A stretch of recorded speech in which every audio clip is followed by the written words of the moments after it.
Hello readers, I'm Amy, here today with the there are 10 but tag.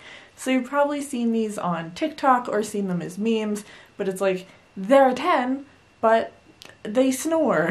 Or there are 10, but they're a dog person.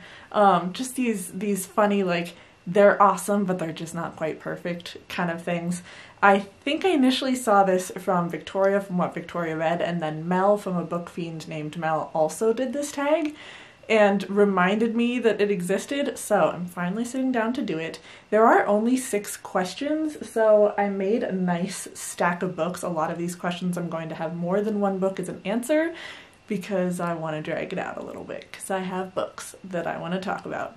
So let's go ahead and get started. The first one is there are 10, but they're over 500 pages long. And if you know me, I don't read a ton of really big books. The chunky ones tend to be the ones I avoid because it's like, how long is it going to take me to get through over 500 pages? And if I have to read that much and it's going to take me that long, am I going to love it, or should I read something shorter that I know I'll get through faster and will potentially love?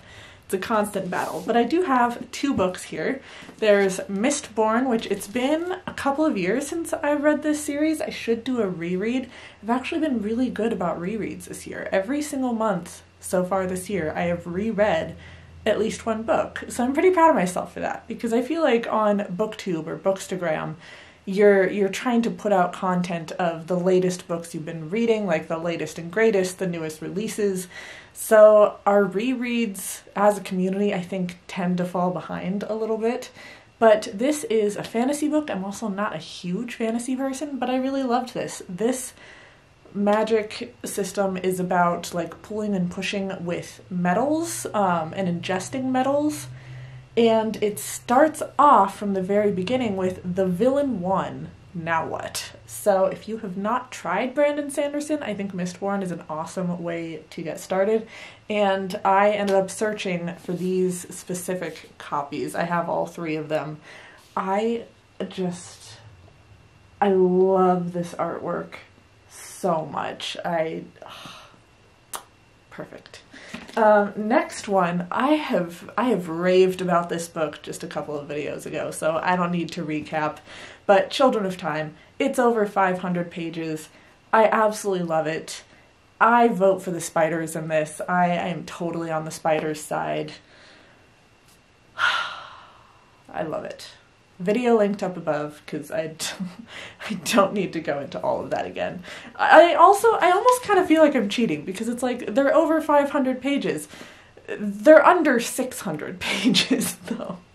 So are they that big if they're just over 500? Or should I have gone for something that was over 600, which I don't think I have a 5-star book over 600 that I've read that I can think of. I don't know. I don't think so. Alright. Next one is there are 10, but they're on pre-order. So with pre-orders, at this point in time, I don't get a ton of early editions of books.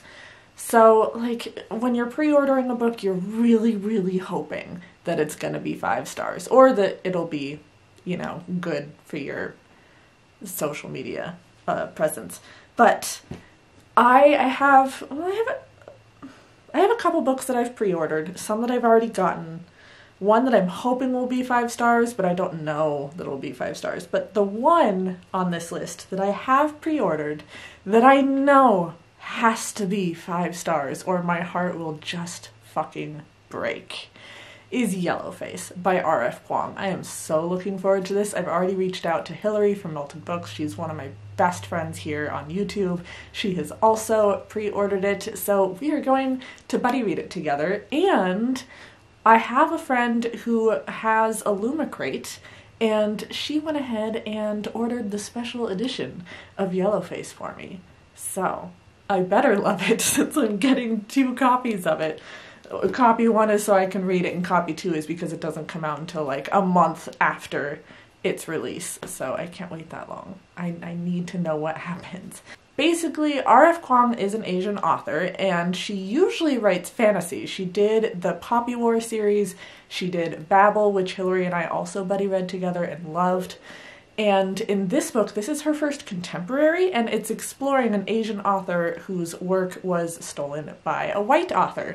And with the Illumicrate edition, I don't know about the regular hardback, but with the Illumicrate one, it looks like the title of the fictional book that Yellowface is about is on the cover, and it's been scratched out and retitled, which I think is brilliant. So I am so excited for that book to come out. I believe it's coming out, it's either middle or end of May, which actually, come to think of it, I'm going to be out of town at the very, very tail end of May. So I better get my book before I leave for vacation, or I'm going to be so upset. I need to look into that. Next in the tag is They're a Red Flag. So I have one book for this and a kind of other book that also goes with the next one. So it's a 10, but it's a red flag. I want to do Perfume by Patrick Suskind. So I read this years ago, and then I want to say it was 2020 when Victoria from What Victoria Read was going to read Perfume. I'm like, hey, I'll totally buddy read this with you. And I just remember her saying that it was like the weirdest book that she had ever read. And I don't disagree. I love this book, but it is very weird. So this is following a man who, like, he's born, he's not wanted, he's passed on to, I think, the church that passes on to an orphanage, and he eventually ends up working for, is it a taxidermist, kind of? Not like taxidermy, but working with pelts and stuff, and then moves on to work for a, what do you call him, a perfumer? There's got to be a name there for them that I'm missing. But this book, our main character has this incredible sense of smell. Like, he can smell so many things that I don't even know if dogs have a sense of smell that is as good as this man's sense of smell. And it just adds this whole other sensory experience to reading, where you're reading these descriptions of the scent of the pelts and the scent of the street and the scent of the perfume. And as it goes on, he's finding himself really attracted to these smells, and whenever he follows them, he finds a beautiful virgin at the other end, a beautiful virgin woman who is very young and just has this perfect scent. And he takes that background with the pelts and the animals and the perfumes and ends up killing these women to create the perfect scent. And I can't remember if he used it for himself or if he sold these. It's been a little bit since I've read the book, but it's so weird. Whole different sensory experience to read this book. If you're interested in descriptions of scent, then definitely pick this up. But it is kind of a red flag because, well, not kind of, it is a red flag because it's a book about a man killing virgin women because virgin women have the perfect scent. Like, man, I feel so bad for virgin women, both socially and in literature and in mythology. Like, virgin women have it so hard. They've got the perfect scent, or they're the perfect victim, or they're so innocent until they have sex, and then they're like the worst thing on earth, and just... There's too much to say in that, but that's the red flag for this book. But I still thoroughly enjoyed it, and it's a very weird ride, and if it sounds like your shtick, pick it up. Also, I can't remember how old... Okay, Patrick Suskind was born in 1949, which also, don't quote me on the pronunciation of that name because I'm not really sure that I'm saying it correctly. Next one, so we have, it's a 10, but it's a red flag. And then the next question, or the next tag thing after that is, it's a 10, but it's over 100 years old. So I think this applies for both, and that is my beloved Dracula by Bram Stoker. This whole shelf right here is just vampire books, and from this red book over to the end of the shelf is all Dracula books. So I have 5 copies of Dracula. This is actually the copy that my mom picked up for me 2 Christmases ago, and she wasn't able to make it to last Christmas, unfortunately, if you've seen my kind of catch-up videos, so I am going to treasure this always. But this is one of those gorgeous newer editions from Barnes & Noble that is so shiny and beautifully detailed. Like, I really don't need to buy all of the Jane Austen books again. But they have some really pretty versions. But, you know, they don't tend to have these versions of, like, all of the Jane Austens, just her main ones. Anyways, totally getting off track. Dracula, one of my favorite books in the entire world, up there with Jurassic Park, up there with Children of Time, one of my absolute favorites. And she's problematic. Still love it. You have the classic vampire and the people who are trying to take down this vampire, and one of these copies, because, fun fact, Barnes & Noble has 2 of these editions of Dracula. They have a red one and kind of a teal. So the red one is the copy that I read, because I can't read my tallest edition because it's in Spanish, and I don't usually read my red leather edition because it's leather. So I read this edition, and then this is my note-taking copy, so I have a ton of handwritten notes. It's my annotation copy.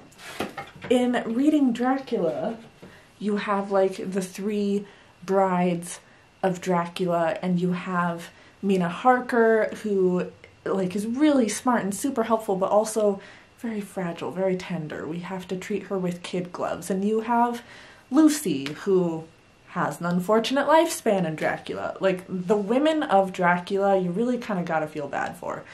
They're all slaves to the men. They're all pawns in the male game. Like, Dracula does not treat women nicely. Why do I love Dracula like I do? I don't know that I'll ever know, but I just do. I just love it. She's a problem, she's a red flag, and she's over 100 years old. Also, over 100 years old, she's a 10, but she's over 100 years old, is Lady Susan. So this is my collected copy. It's Lady Susan, the Watsons, and Sanditon, which I always thought it was Sandition, and I only recently realized that there's no I between the T and the O, so it's Sanditon, apparently. I am not finished with this yet. I've read Lady Susan, I've read the Watsons, I've not started Sanditon yet, but Lady Susan, I think, is officially my favorite Jane Austen.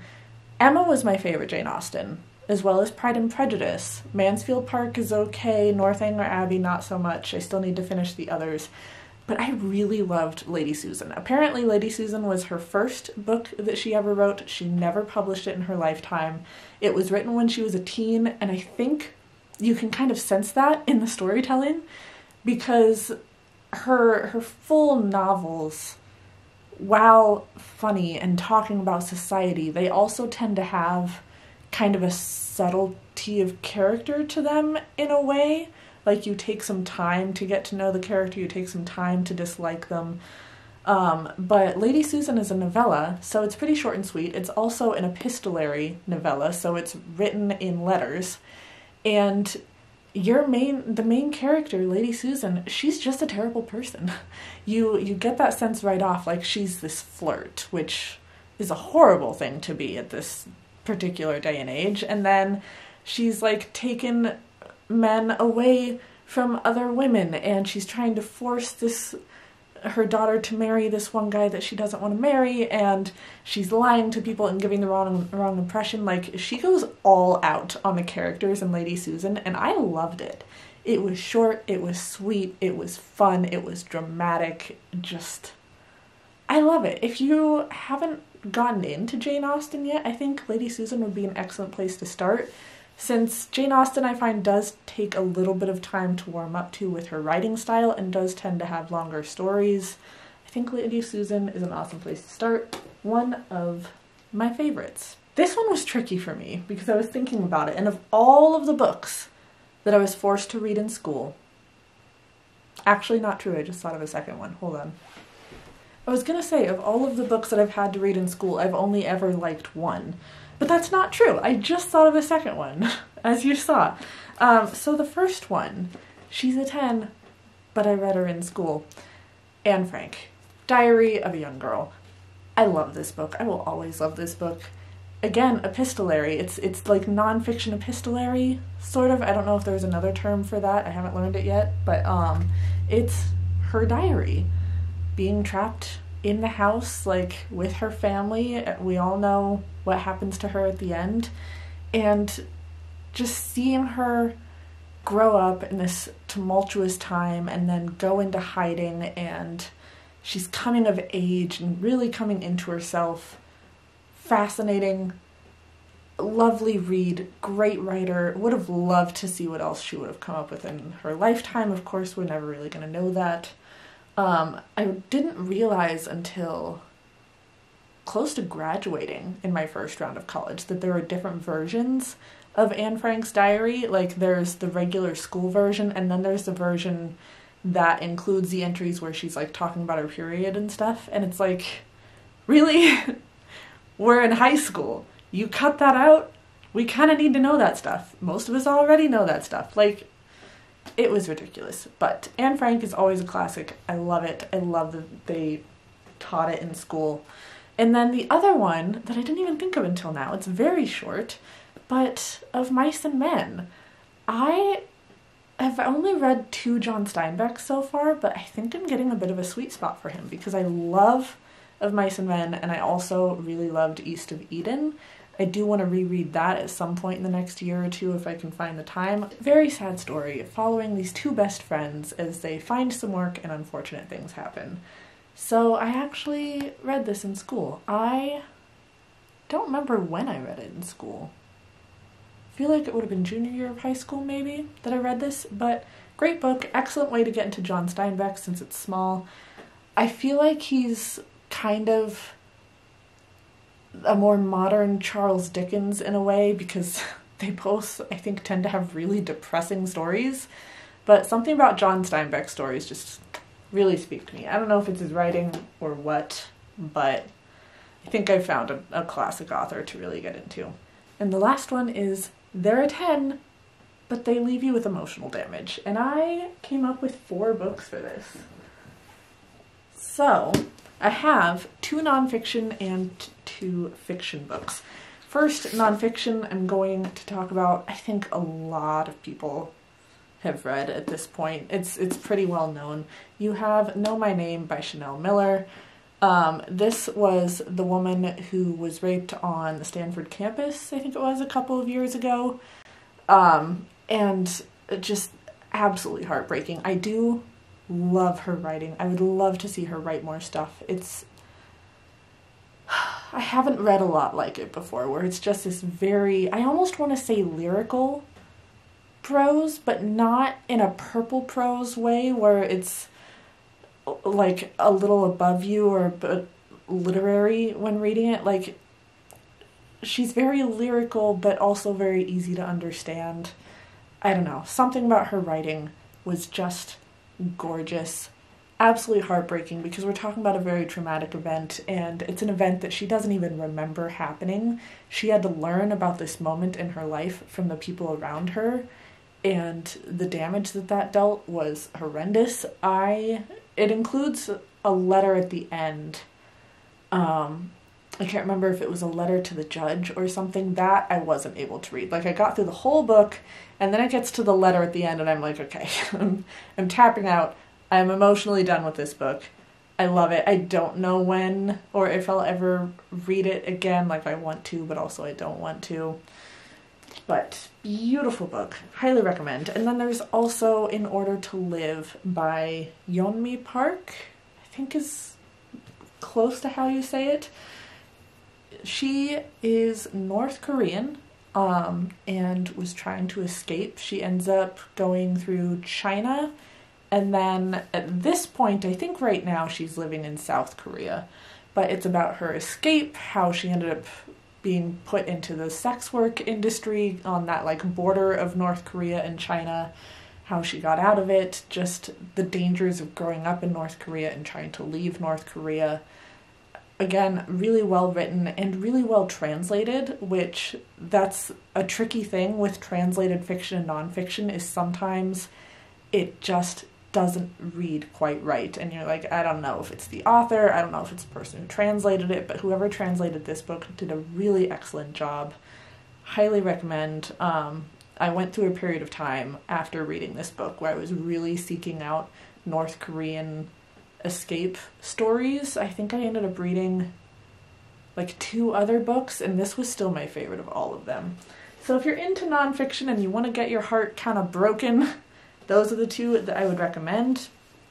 And then lastly, fiction books that will break your heart.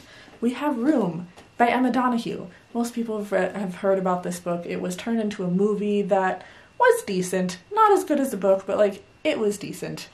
And this is from the perspective of a 5-year-old boy, which I think that's where a lot of people get tripped up. You either love this book or you're just not super into it, and the people who are not super into it, I think, just really struggle with reading from the perspective of a 5-year-old, because it's very much kind of written with that perspective, not just like the 5-year-old saw this and the 5-year-old did that, but you're like in the head of this kid who doesn't have a lot of language for things.